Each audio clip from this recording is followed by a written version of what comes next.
welcome to all of you once again in learning classes Bluebells Academy classroom Bahraich. अब देख रहे हैं आज एक नई क्लास आप लोगों के सामने लेकर आया हूं, फिगर ऑफ स्पीच, जिसको बोलते हैं अलंकार। अच्छा, अलंकार होता क्या है, क्यों यूज करते हैं, जानिए। मैं आपको छोटी छोटी स्टोरीज के माध्यम से बता रहा हूँ, मैं कोई परिभाषा नहीं दे रहा हूँ उसका अलंकार इसको बोलते हैं, अलंकार इसको बोलते हैं ना, स्टोरी के माध्यम से। जैसे सपोर्ट कीजिए, आप पार्टी फंक्शन शादी में जाते हैं ना, जाते हैं, डेफिनेटली जाते होंगे, तो वहां जाने से पहले ढेर सारी तैयारी करते हैं। परफ्यूम होना चाहिए, बालों में जेल होना चाहिए, तेल होना चाहिए, ओके, मतलब हर तरीके से आप हैंडसम दिखें और उसके लिए आप कुछ भी करते हैं।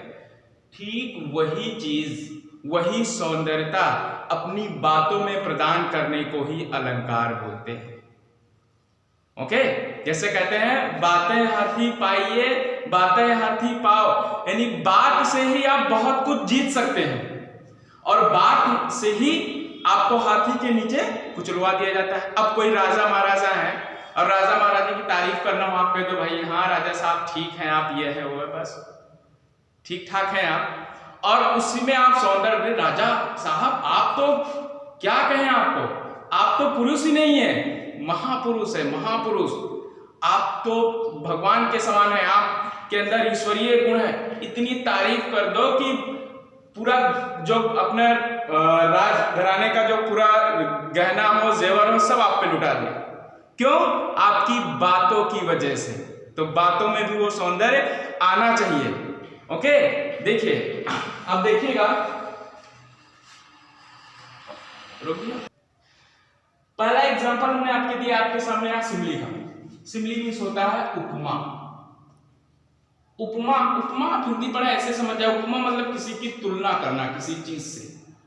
ओके, अलंकार में होता ही ऐसे है। अब कोई कह रहा है कि इतना भीषण युद्ध हुआ था ना कि पूरी खून की नदियां बह चली थी, नदियां आशीर्वाद दे दिया, बेटा तुम्हारी ऊंचाइयां आकाश तक जाएं। अब बताओ, कोई किसी की ऊंचाई आकाश तक जा सकती है? कोई कहा मेरा बेटा शेर है, शेर किसी का बेटा शेर हो सकता है? हैं? क्या है उसमें? अपने वाक्यों में ताकत डाल रहे हैं, अलंकार के माध्यम से अपने वाक्य में वो ताकत डाल सकते हैं जिससे किसी को भी विवश कर सकते हैं, किसी को भी अपनी ओर आकर्षित कर सकते हैं। ओके, तो सिमिली उसी चीज का एक उदाहरण आपको दे रहा है। There is a comparison between two objects. There is a comparison, comparison means होता है तुलना, बिटवीन बीच में, टू ऑब्जेक्ट दो वस्तुओं के बीच में ये तुलना करता है। अब जानिए कैसे। ओके, पहले एग्जांपल के माध्यम से देखते हैं। देखिए, एक लाइन का मैंने सॉन्ग लिखा है। देखिए, जितने भी सॉन्ग होते हैं सब में अलंकार होता है, बगैर अलंकार के सॉन्ग कंप्लीट नहीं हो सकता है, क्योंकि सॉन्ग होता क्या है, आप वाक्य ही तो होते हैं, वाक्यों का आकर्षण ही तो होता है, हैं? जैसे कहते हैं, अभी देखिएगा, चांदी जैसा रंग है तेरा, सोने जैसे बाल। चांदी जैसा रंग, चांदी किस लिए फेमस है? अपनी चमक के लिए फेमस है। अब आप किसी की तारीफ कर रहे हैं कि आपका जो रंग है, यानी जो फेस है, वो चांदी जैसा हमेशा चमक रहा होता है। सोने जैसे बाल, और बाल सोने जैसे सुनहरे सुनहरे दिख रहे हैं, यानी यहां बताया क्या गया है? तारीफ ही तो की गई है, किसी की तारीफ ही तो की गई है। तारीफ तो ऐसे भी किया जा सकता था कि आप बहुत अच्छे हैं, आपका चेहरा बहुत अच्छा लग रहा है, तारीफ तो ऐसे भी की जा सकती थी, लेकिन तारीफ देखिए कैसे, चांदी जैसा रंग में तेरा, सोने जैसे बाल, यानी तुम्हारा रंग जो है वो चांदी जैसा चमक रहा है, बाल बिल्कुल सुनहरे हैं। आप समझ रहे हैं सोना किस लिए फेमस है। नीचे लिखा हुआ है दूसरी लाइन, कोयल से तेरी बोली। अब आप बताइए, कोयल की बोली कैसी होती है? कू कू करता है, तो क्या ऐसे कोई बोलता है? कोयल अपनी मधुर भाषा के लिए जानी जाती है। ओके, तो जो कोयल होती है, तो कोयल से यानी किसी की आवाज की तुलना किससे की गई? कोयल से की गई। ओके, ताकि उनकी बातों में क्या हो? आकर्षण हो। ये सॉन्ग इस तरीके से दिखाया गया ताकि उस सॉन्ग में आकर्षण हो, लोग उसकी तरफ आकर्षित हो सके। ओके, चलिए एग्जांपल के माध्यम से कुछ एग्जांपल के माध्यम से देखते हैं। इससे पहले आप जानिए, सिमिली को सबसे आसान पहचानने का तरीका यह है। ओके, आप देख सकते हैं कंपैरिजन वर्ड्स। कंपैरिजन वर्ड्स में होता है तुलनात्मक शब्द। ओके, तुलनात्मक शब्द जो होते हैं जैसे तरह, जैसे, इस तरीके के, उसको बोलते हैं कंपैरिजन वर्ड्स। इसमें जो सिमिली होता है लाइक, एज, सो, एज, इसमें कंपैरिजन वर्ड्स का यूज होता है। आप इसी को देखकर बता सकते हैं कि ये, अब एग्जाम में ऐसे पूछा जाता है, एक सेंटेंस दे दिया जाता है और आपको पहचानना होता है कि find out the figure of speech in the given sentences, यानी जो सेंटेंस दिया उसमें से फिगर ऑफ स्पीच लिखना होता है कि कौन सा फिगर ऑफ स्पीच है, यानी कौन सा अलंकार है उसमें। तो लाइक है, सो आप देखेंगे तुरंत आपको पता चल जाएगा कि ये, आप तुरंत उसमें सिमिली लिख सकते हैं। आप देखिए एग्जांपल के माध्यम से। पहले तो मैं सिर्फ आपको जो कंपैरिजन वर्ड है इसके माध्यम से बता रहा हूं। आप देख सकते हैं he is as brave as a lion, यहां देखिए कंपैरिजन वर्ड है, कंपैरिजन, आपको तुरंत क्लियर हो गया कि हाँ ये क्या है, सिमिली है। ओके, क्यों कि एज यहां पे यूज हुआ, he plays like Sachin. Okay, यहां पे लाइक क्या आ रहा है, आप समझ जाइए कि यहां पे क्या है, इसमें सिमिली है। ओके, तीसरा Lencho work hard as an ox, as यहां पे लगा हुआ है। अब इसको डिटेल में जानते हैं। He is as brave as a lion, वो एक शेर की तरह बहादुर है, उतना बहादुर है जैसे कि एक शेर। अब आप बताइए, उसको ऐसे भी तो बोला जा सकता है कि बहुत बहादुर है। शेर से तुलना क्यों की गई? अपनी बातों में, अपने वाक्यों में ताकत डालने के लिए, ताकि लोग आपकी बात की तरफ आकर्षित हों कि ऐसा कौन है जो शेर की तरह बहादुर है। ओके, तो अपने बात में, अपने शब्द में ताकत डालने के लिए अलंकार का यूज किया जाता है। तो he is as brave as a lion, शेर की तरह बहादुर है। आप बताइए, शेर की तरह बहादुर बताया गया उसमें, तो अपने बातों में ताकत ही तो डाला गया, अपने बातों में आकर्षण ही तो डाला गया। उसके बाद ही प्लेज लाइक सचिन, वो सचिन की तरह खेलता है, यानी ही, उसकी तुलना किससे की गई? सचिन से की गई।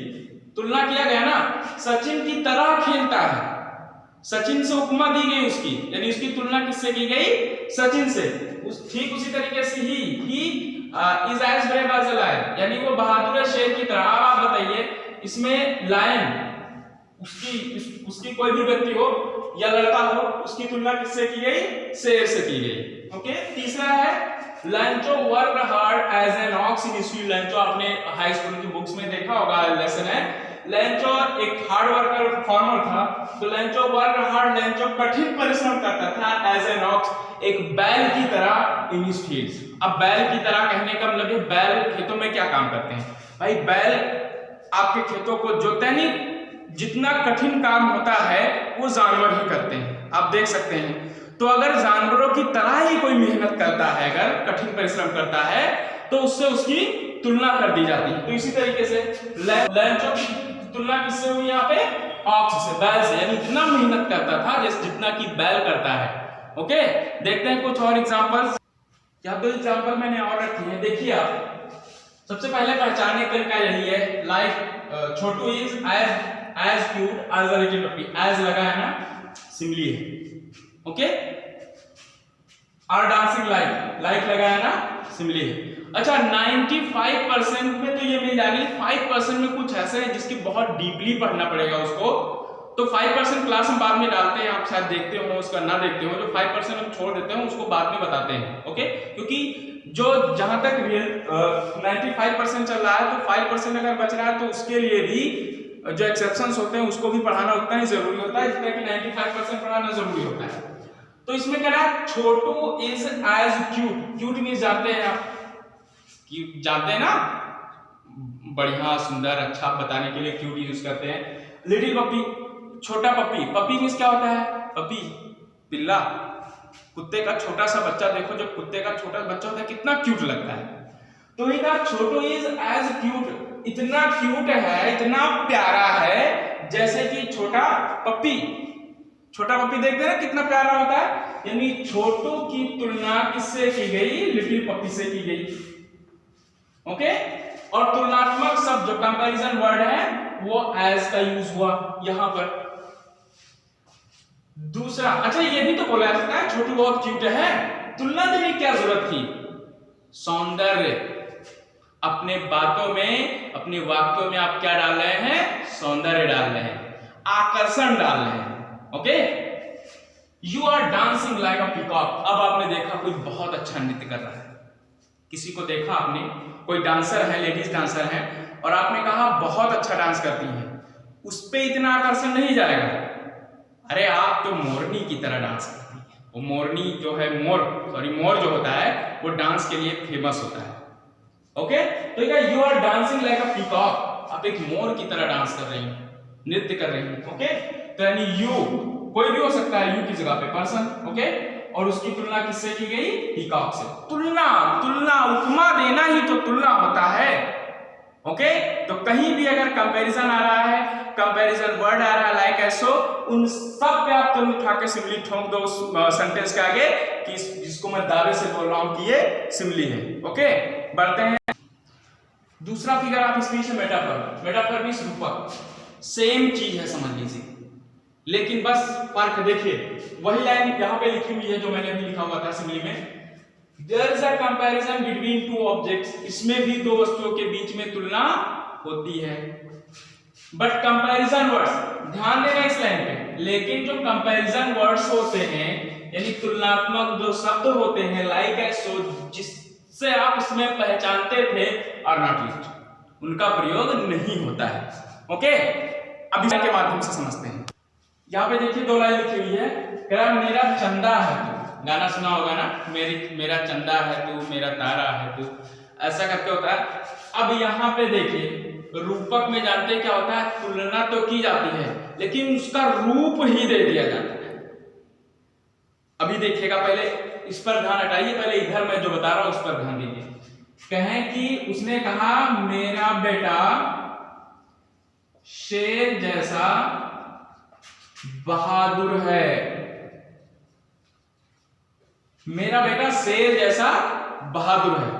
अब यहां पे तुलनात्मक शब्द जैसा तरह यूज हुआ है तो सिमिली है, लेकिन उसने सीधे अगर इतना कह दिया मेरा बेटा शेर है, शेर क्या कहा, मेरा बेटा शेर है। अब बताइए अपने बेटे की तुलना किससे कर दी? शेर से कर दी। क्या वास्तव में उसका बेटा शेर है? क्या वास्तव में उसका बेटा कच्चे जानवरों को पकड़ता है, नोच के खाता है? नहीं खाता है ना, यानी उसका रूप ही दे दिया उसको। ये नहीं कहा शेर की तरह है, कहा शेर ही है। ओके, उसी तरीके इसमें कहा ये नहीं मेरा चंदा है तो ये नहीं कहा मेरे लिए चंदा की तरह है तू, ये नहीं कहा मेरा चंदा है तू। अब जिससे कह रहा है तू, कोई भी व्यक्ति हो यहां, उसको कह रहा है मेरा चंदा है तू। ओके, मेरा तारा है तू, यानी उसकी तुलना सीधे किससे कर दी? चंदा से कर दी, यानी चंदा से तुलना तो की, चंदा का रूप ही दे दिया, इसीलिए नाम है रूपक। तू धूप है, तू छांव है, यानी जब बहुत ज्यादा ठंडी हो तो धूप बनकर तू मुझे प्रसन्नता प्रदान करता है, और जब बहुत ज्यादा धूप हो तो छांव बनकर मुझे आश्रय प्रदान करता है। ओके, तो इसमें आप देख रहे हैं इसमें क्या कह रहा है, तू धूप है, यानी सीधे जिसको भी बोल रहे हैं ना उसका धूप का रूप ही दे दिया उसको। ओके, छांव है, उसको ये नहीं कहा तुम छांव जैसे हो, उसने कहा तुम छांव ही हो मेरे लिए, यानी रूप दे दिया गया, छांव का रूप दे दिया गया, इसमें धूप का रूप दे दिया गया, लेकिन किया तो तुलना ही, यानी किसी व्यक्ति की तुलना धूप से या छांव से किया तो तुलना हुआ, लेकिन तुलनात्मक शब्द का प्रयोग इसमें नहीं हुआ। आइए कुछ और एग्जांपल के माध्यम से समझते हैं। देखिए जैसा आपको बताया ना कि इसमें भी तुलना किया जाता है लेकिन तुलनात्मक शब्द का प्रयोग नहीं किया था। आप देखिए ही इज अ लायन, वो क्या, ही इज अ लायन, वो शेर है, वो इसमें नहीं कहा कि वो शेर की तरह है, लाइक एसो यूज नहीं किया, इसमें दिया लाइक एसो और नॉट यूज का प्रयोग नहीं होगा। ही इज अ लायन, वो एक शेर है, यानी उसकी तुलना किससे की गई? शेर से किया गया। अभी मैंने कहा था he plays like Sachin, Sachin की तरह खेलता है। अब वो सचिन की तरह जब खेलता है तो उसको कह सकते हैं he is Sachin Tendulkar of Tajpur.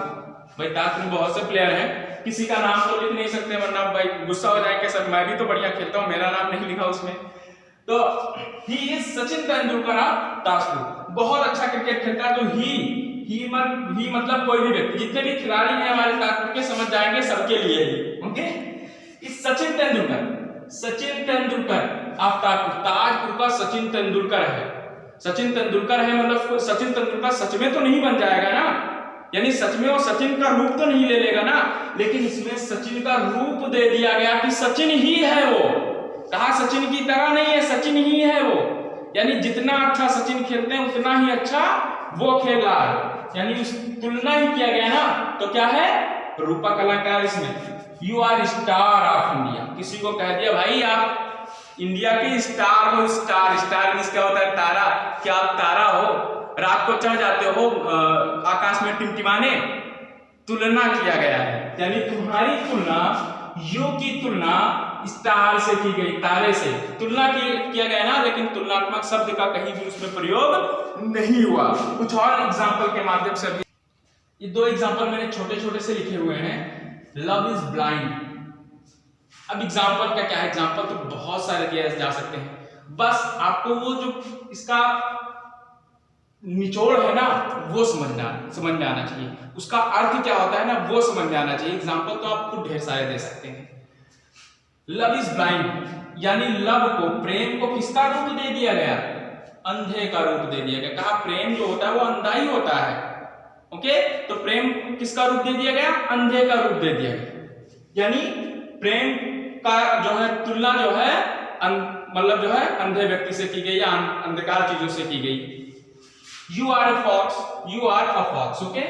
अच्छा, फॉक्स लोमड़ी किस लिए जानी जाती है, चतुराई के लिए। कहें तुम फॉक्स हो भैया, यानी बहुत ज्यादा होशियार चालाक हो तुम, तो कह दिया यू आर फॉक्स, तुम लोमड़ी, इन लोमड़ी की तरह होशियार चतुर हो, यानी तो तरह नहीं कहा गया, लेकिन यू आर फॉक्स कह दिया, समझने वाला समझ जाएगा कि मुझे फॉक्स चुका। अब किसी को आप कह दें आप बंदर हो, तो समझने वाला समझ जाएगा कि बंदर के अंदर कौन कौन सी क्वालिटीज होती है, मेरे अंदर बता रहे हैं, ओके। तो बस ऐसे समझ जाइए कि यू की तुलना यहां किससे की गई, फॉक्स की कीजिए। जहां कहीं भी तुलना, एक बार फिर से समझ लीजिए, कहीं पर भी जब दो वस्तुओं के बीच में तुलना किया जाए, तुलना आपस में, तो वहां होगा सिमिली या मेटाफर। लेकिन पहचानेंगे कैसे कि ये सिमिली है कि मेटाफर है, अगर उसमें तुलनात्मक शब्द लाइक है, सो, तरह और जैसे का प्रयोग हुआ होगा तो वो होगा उपमा। और अगर किसी का रूप ही दे दिया गया होगा तुलना करने के चक्कर में, जैसे कि वह शेर जैसा है, शेर जैसा बहादुर है तो सिमली, और वह शेर ही है, शेर की अगर मतलब रूप ही दे दिया गया तो रूपक। अब इससे आसान और क्या हो सकता है, मैं तो समझता हूं अगर ढंग से अगर कक्षा 1-2 का लड़का भी अगर देख ले तो वो भी समझ जाएगा, ओके। अगर वीडियो पसंद आई हो तो चैनल को सब्सक्राइब करें, लाइक करें और अपने दोस्तों में इसको शेयर कर दें, ताकि हर वीडियोस सभी के पास पहुंचे, सबके पास नॉलेज पहुंचे। हम चाहते हैं कि जितनी नॉलेज हमारे अंदर है वो हमको जितने जानने वाले हैं उन सब के पास पहुंचे।